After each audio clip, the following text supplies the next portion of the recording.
காய் சாதம் செய்கிறதுக்கு கொஞ்சமாக ஆயில் ஆட் பண்ணிக்கலாம்.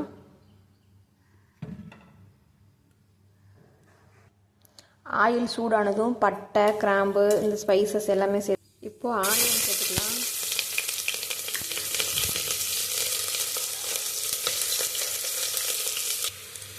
இப்போ பச்சை மிளகாய் ஒன்று கீழே வச்சுருக்காரு. இப்போ தக்காளி ஒன்று சேர்த்துக்கலாம். இஞ்சி பூண்டு பேஸ்ட்,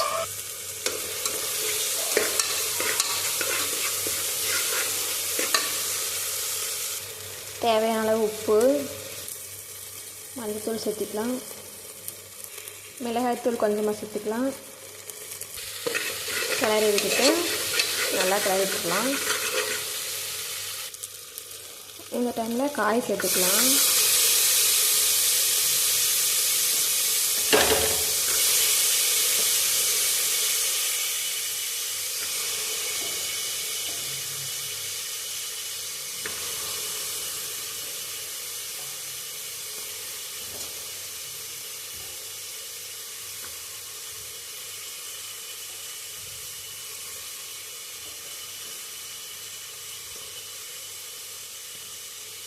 காய் சேர்த்துட்டு நல்லா மிக்ஸ் பண்ணிக்கலாம்.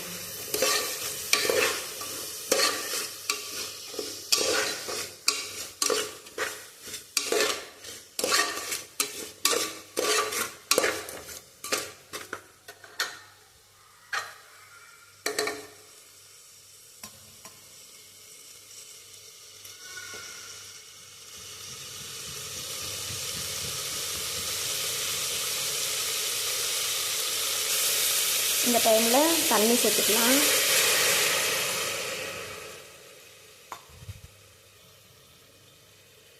நான் 1.5 டம்ளர் அரிசி எடுத்திருக்கேன், அதனால் 3 டம்ளர் தண்ணி சேர்த்துக்கிறேன். நீங்கள் எவ்வளோ அரிசி எடுத்துருக்கீங்களோ அதுக்கு தகுந்த மாதிரி தண்ணி சேர்த்துக்கோங்க.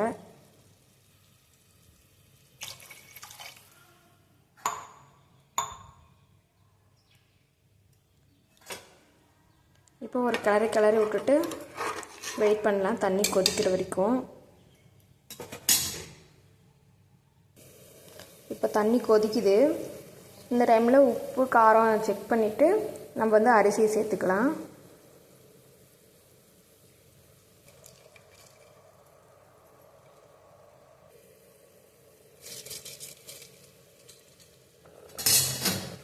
அரிசி சேர்த்துட்டு ஒரு கிளறி விட்டுட்டு இப்போ குக்கரில் மூடி வச்சு மூடிடலாம். விசில் வர வரைக்கும் வெயிட் பண்ணலாம்.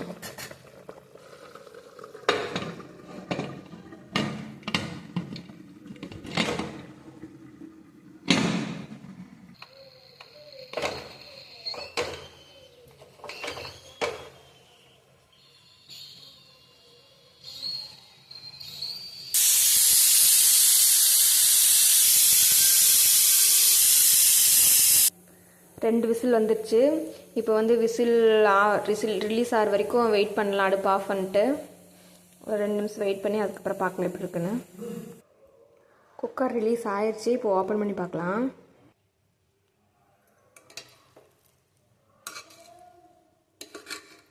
சாப்பாடு போல் நுழுவுதா, ஒன்றுக்கு ஒன்றுக்கு ஒட்டாமல் நல்லா சாஃப்டாக வெந்திருக்கு. நீங்களும் இந்த மாதிரி ட்ரை பண்ணி பார்த்துட்டு எப்படி இருக்குன்னு கமெண்ட் பண்ணுங்கள். இன்னும் வேறு என்ன டிஷ் வேணும் அப்படின்னு சொல்லுங்கள். மறக்காமல் சப்ஸ்கிரைப் பண்ணிடுங்க.